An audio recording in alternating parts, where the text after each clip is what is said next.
মেঘনা নদীর পাশের জঙ্গলে তান্ত্রিক এক পরীকে বন্দি করে রেখেছিল। এই তান্ত্রিক, আমাকে ছেড়ে দে, আমাকে মুক্ত কর। আমি বলছি তোকে, আমাকে যতই অত্যাচার করিস না কেন, আমি তোকে আমার জাদুর লাঠি দেব না। তুই কখনোই আমাদের পরীদের কোনো শক্তি নিজের আয়ত্ত করতে পারবি না। তোর মতো দুষ্ট লোকের কথা আমি কখনোই শুনবো না। আমি এতদিন ধরে তোকে বন্দি করে রেখেছি, তারপরও তুই একই কথা বলে যাচ্ছিস। আমাকে সাহায্য না করলে আমিও তোকে পরিরাজ্যে যেতে দেব না। আমার পরি বন্ধুরা আমাকে ঠিকই খুঁজে বের করবে, আর আমি পরিরাজ্যে ঠিকই ফেরত যাব। আমার হাতটা খুলে দে, আমি তোকে মজা দেখাচ্ছি। সেই স্বপ্ন তোর স্বপ্নই থেকে যাবে। এক্ষুনি তোকে আমি এই কলসে বন্দি করে নদীতে ফেলে দেব। দেখব এরপর তুই কি করে তোর পরিরাজ্যে ফিরে যাস। না না, এমনটা করিস না, আমাকে ছেড়ে দে, আমাকে যেতে দে তান্ত্রিক। এখন থেকে তুই এই কলসের মধ্যেই থাকবি। তুই শুরুতেই বলে দিতে বাধ্য থাকবি যে তুই একজন পরী, আর যে কোনো ইচ্ছা পূরণ করতে পারবি। যদি কেউ এই কলস থেকে তোকে বিনা স্বার্থে বের করে, তাহলেই তুই একমাত্র বের হতে পারবি, তা না হলে কখনোই বের হতে পারবি না।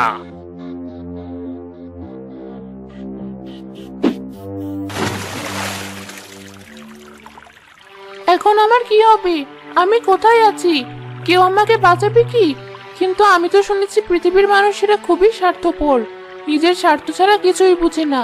আমাকে কোনো স্বার্থ ছাড়া কেউ কেন বাঁচাবে? তার মানে কি সবসময় আমাকে এখানেই বন্দী হয়ে থাকতে হবে? সময় পেরোতে থাকে। কলসের মধ্যে থাকা পরী আর সেই কলস নদীর ঢেউয়ে ঢেউয়ে এক গ্রাম থেকে আরেক গ্রামে ঘুরে বেড়াতে থাকে। আজ তাড়াতাড়ি নদীতে যাব। নদীতে তাড়াতাড়ি গেলে হয়তো ভালো মাছ পাওয়া যাবে। আমার আশেপাশের জেলেরা কত ভালো ভালো মাছ পায়, কিন্তু আমি কেন ভালো মাছ পাচ্ছি না? কতদিন হয়ে গেল। কি করে মাছ পাবে? লোকেদের জাল দেখেছো কত সুন্দর, আর তোমার জাল কত পুরনো। না না, অমন করে বলো না। আমি কত সাত করে জালটা আবারও মেরামত করেছি। দেখো না, সবগুলো ছেঁড়া জায়গা সেলাই করে দিয়েছি। দেখবে এবার ভালো মাছ তুলতে পারবো। অনেকদিন ধরেই শুনছি এই কথা, ভালো মাছ ধরতেই হবে। নিজের মেয়ের স্কুলের কত টাকা জমে গেছে সে হিসাব আছে। মেয়ে সামনে পরীক্ষা দিবে, টাকা পরিশোধ না করলে পরীক্ষাটাও দিতে দেবে না বলে দিয়েছে। আচ্ছা ঠিক আছে, এবার ভালো মাছ ধরে তারপরই বাড়ি ফিরবো।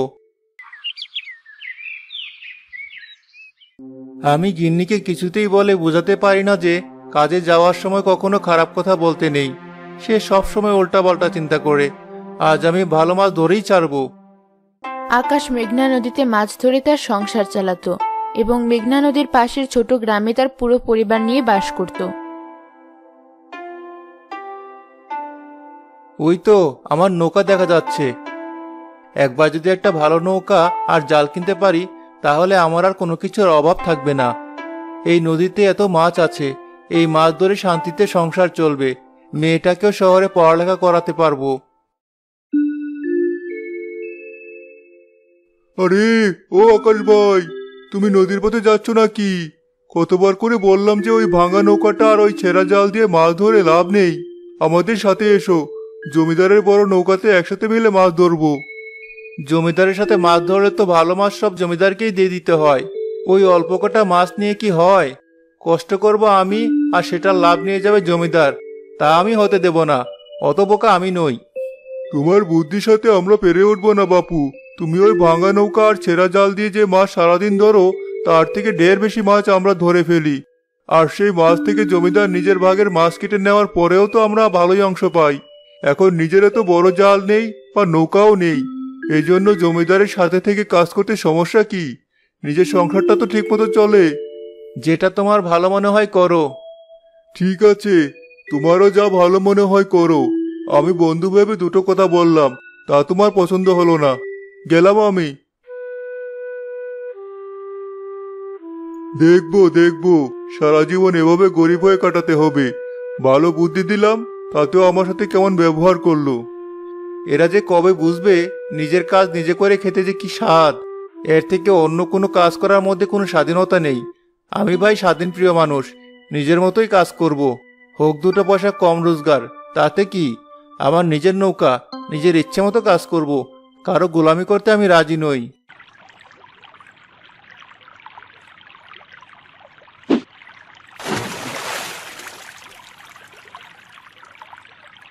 এত সকাল সকাল গিনিরও তো কথা শুনেছি, আর ওই রতনের চেহারাও দেখতে হয়েছে। আজ ভালো মাছ উঠবে বলেও মনে হচ্ছে না, কিন্তু আজ তো মাছ আমার প্রয়োজন, না হলে হবে কি করে?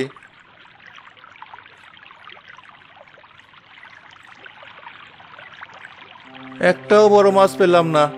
যে কটা মাছ পেয়েছি সেগুলো তো বাজারে বিক্রি করা যাবে না, গিন্নিকে দিয়ে রান্না করিয়ে খেতে হবে, রাতের খাবারটা হবে শুধু। কিন্তু বাজারে মাছ বিক্রি না করলে টাকা কি করে হবে? মেয়েকে স্কুলে টাকাই বা কি করে দেব? এখন বরং বাড়ি ফিরে যাই, সন্ধ্যা হলে তো আর মাছ ধরে উপায় নেই। তুমি বাজারে মাছ বিক্রি করেছো? ভালো মাছ উঠেছিল? কিসের আর ভালো মাছ? এখন কি আর নদীতে ভালো মাছ আছে? কাল নিশ্চয়ই ভালো মাছ পাবো। আজ এগুলো এনেছি, রাতের খাবার রান্না করে ফেলো। কই আমার মেয়ে? মেঘনা কোথায়? তোমার মেয়ে ঘরে পড়ালেখা করছে। আমি বলে দেই যে পড়ালেখা করে কোনো লাভ হবে না, কারণ তার বাবা মাছ ধরতে পারছে না, আর না পারছে অন্য কোনো কাজের ব্যবস্থা করতে। জমিদারের সাথে মাছ ধরার জন্য জমিদারের বড় নৌকায় যাচ্ছে না। শুধু শুধু পড়ালেখা করে কি হবে যদি পরীক্ষা দিতে না পারে? ধীরে বলো, মেয়েটা শুনতে পাবে তো। তোমার যা বলার আমাকে বলো, শুধু শুধু মেয়েটাকে এভাবে নিয়ে কথা বলো না, ও কষ্ট পাবে। কি হয়েছে মা? কি নিয়ে তো কথা হচ্ছে? কি নিয়ে আর কথা হবে? তোর বাবা কোনো টাকার জোগাড় করতে পারেনি। তুই পড়ালেখা বন্ধ করে দে, আমাদের মতো মূর্খ হয়ে থাক। আমরা যেমন গরিব, তুইও সারা জীবন এভাবে গরিব অশিক্ষিত হয়ে থাকবি। বাবা, তুমি চিন্তা করো না, মা আমাকে অনেক বেশি ভালোবাসে আর চায় সবসময় আমার ভালো হোক, এই জন্যই তোমার সাথে এমন ব্যবহার করছে। আর মা, তুমিও চিন্তা করো না, বাবা ঠিক আমার পরীক্ষার আগে টাকা জোগাড় করে ফেলবে। হ্যাঁ মা, তুই সত্যি বলছিস। এখন যা, পড়তে বস। কিছুক্ষণের মধ্যে তোর মা মাছ দিয়ে ভাত রান্না করবে, একসাথে খেতে বসবো।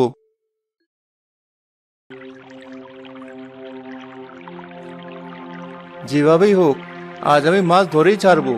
আর আজকে যদি মাছ আমার জালে না ওঠে তাহলে জমিদারের নৌকাতেই কাজ করতে যাব।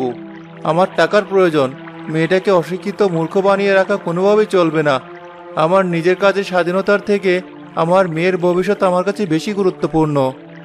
আকাশ মাছ ধরার জন্য জাল ফেলতে থাকে। কয়েকবার জাল ফেলার পরও কোনো মাছের দেখা পায় না। এবারও মনে হয় খালি হাতে বাড়ি ফিরতে হবে। দেখি আরো কয়েকবার জাল ফেলে।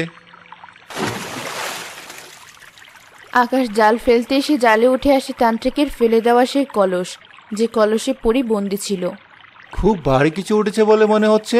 দেখি তো কি উঠেছে। এ কি? এ তো একটা কলস। এই কলসের মধ্যে কি প্রয়োজনীয় কিছু আছে? খুলে দেখি তো। আকাশ জাল থেকে কলসটা ছাড়ায় এবং অনেক কষ্ট করে কলসের মুখ খুলে দেয়। এ কি? এই কলসের মধ্যে তো দামি কিছুই নেই, তবে একটা পুতুলের মতো কিছু দেখা যাচ্ছে। এটা আবার কি? তুমি আমাকে দেখতে পাচ্ছ? আমাকে মুক্ত করো, আমি অনেক বিপদে আছি। এটা তো পুতুল নয়, মনে হচ্ছে কোনো পরী। কিন্তু পরী, তুমি এখানে কি করে বন্দী হয়ে আছো? আর তোমাকে আমি কি করে সাহায্য করতে পারি? আমাকে এক তান্ত্রিক এভাবে বন্দি করে রেখে দিয়েছে আর বলেছে যে আমাকে পাবে আমি যেন তার সাহায্য করি। যা চাইবে আমি তাকে তাই দিব। বলো কি চাই তোমার? সত্যি বলছো তুমি? তাহলে তো ভালোই হয়। আমার টাকার খুব প্রয়োজন, কিন্তু তুমি এখানে বন্দী আছো। তোমাকে এই অবস্থায় রেখে সাহায্য চাই কি করে? তোমাকে আমি কি করে মুক্ত করতে পারবো সেটা আগে বলো। এখানে বন্দী হয়ে থাকতে নিশ্চয়ই তোমার খুব কষ্ট হচ্ছে। তোমার কথা শুনে আমি অবাক হলাম। আমি তোমাকে বললাম তুমি আমার কাছে যা চাইবে আমি সেটাই তোমাকে দিতে বাধ্য। এই কথা শোনার পরও তুমি আমার কাছে কিছু চাইলি না, বরং আমাকে কিভাবে মুক্তি করবে সেটা জানতে চাইছো। হ্যাঁ, আমার টাকার খুব প্রয়োজন। আমি সেটা তোমার কাছে চাইবো ভাবছিলাম, কিন্তু হঠাৎ করেই মনে হলো তুমি তো আরো বড় বিপদে আছো। আজ এই কলসটা যদি আমার জালে না উঠতো তাহলে তো আমি তোমাকে পেতাম না। আর আমি কষ্ট করেই টাকা রোজগার করতাম আমার মেয়ের জন্য। এখন যেহেতু এই কলসে তোমাকে পেয়েছি, তাই আমার মনে হয় উপরওয়ালা চাইছেন আমি তোমাকে সাহায্য করি। সত্যি অবাক হলাম। এখন তুমি শুধু মনে মনে আমাকে মুক্ত করার জন্য প্রার্থনা করো, তাতেই আমি মুক্ত হয়ে যাব। আকাশ পরীর কথা শুনে মনে মনে প্রার্থনা করে। এবং মুহূর্তের মধ্যে সেই পরী ওই কলস থেকে বেরিয়ে নৌকায় তার নিজের আসল রূপে চলে আসে। তোমাকে অসংখ্য ধন্যবাদ জেলে। আর আমি আমার জাদুশক্তি ব্যবহার করতে পারছি। আমি জানতে পেরেছি তোমার পুরো পরিবারের কথা। তুমি চিন্তা করো না, আমি তোমাকে সাহায্য করব। কি করে সাহায্য করবেন পরি? আপনার কি এখন কোনো তান্ত্রিকের ভয় নেই? চলুন, আমার বাড়ি চলুন তাহলে। আমার আর কোনো ভয় নেই, আমি জাদুশক্তি ব্যবহার করতে পারছি। আমি তোমার এই নৌকাটা একটা ভালো নৌকায় পরিণত করে দিচ্ছি, আর এই জালটাও একটা সুন্দর জাল করে দিচ্ছি।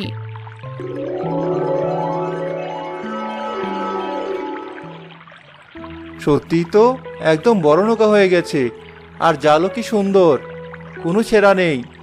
হ্যাঁ, এই জাল তুমি যতবার নদীতে ফেলবে ততবার মাছ পাবে। আর এখন তোমার মেয়ের পড়ালেখা নিয়েও তোমাকে চিন্তা করতে হবে না। তোমার পরিবার নিয়ে এত বেশি চিন্তিত থাকতে হবে না। এখন তাহলে চললাম আমি। ধন্যবাদ পরি।